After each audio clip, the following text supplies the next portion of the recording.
More information was released this week from the Washington Post about the subpoenas that Trump campaign officials were hit with late last month. And what we know now is that the DOJ Special Prosecutor Jack Smith is not just following the money, but it looks like, based on the information in these subpoenas, he is trying to build a case showing that the Trump team knew from the start that all of the claims they were making about the election being stolen were completely false. So one of the things we learned this week is that they want information about who is paying for whose lawyers. And that, by the way, goes back to the January 6th committee. And one of the reasons they might be so interested in that is because of Cassidy Hutchinson. Now, Cassidy Hutchinson, former aide to DeMar Meadows, did originally have a lawyer that was being paid for by Trump's team. That lawyer instructed her to lie, instructed her to say, "I don't recall," during interviews. She got rid of that lawyer, paid for her own lawyer, and once she started paying for her own lawyer, that's when she started singing like a bird to the committee, giving them all of the information that they wanted. Plenty of other officials from the Trump administration who, by the way, did have lawyers paid for by the Trump campaign, they all said the same line, "I don't recall," when they were asked the tough questions, which is exactly what Cassidy Hutchinson was instructed to say by her Trump paid-for lawyer.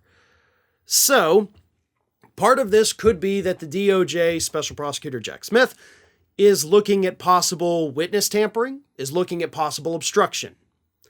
Those are two, I know it's weird to say this, but they're two relatively minor crimes, but doing that could lead certain individuals to crack. You know, if you can go to them and say, "Listen, we can pop you on obstruction right now. We can get you for tampering. We could easily file these charges against you before the end of the day and have you processed. Or we can pretend that didn't happen and you can start telling us everything you know." Right? That's how you get people to flip. You got to have a little bit of dirt on them in order to get them to flip and cooperate. That could be what the DOJ is doing right now. Another thing that these new subpoenas are seeking is any communication between any Trump campaign officials about Dominion voting systems and Smartmatic.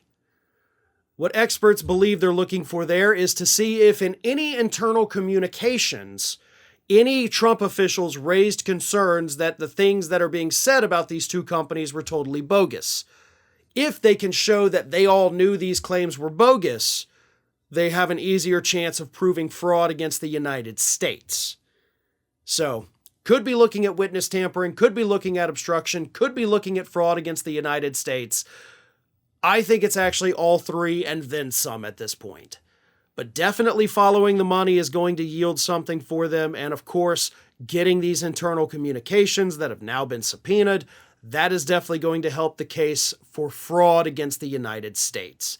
And that would be the big one. That's the one, really, if you can get Trump on that, you can get him for the rest of the things. So that's the big fish. And based on what the legal experts are seeing in these subpoenas, that appears to be where Jack Smith is headed. I know what a lot of you out there are thinking. You're thinking, wouldn't it be amazing if you could wear the Ring of Fire logo across your chest? Well, now you can. Just head on over to our Teespring page to find some awesome merch we're offering for our viewers. We have more designs that are going to be added in the near future, so just follow the link in the description or take a peek at the shelf of merchandise under this video. Thanks for watching.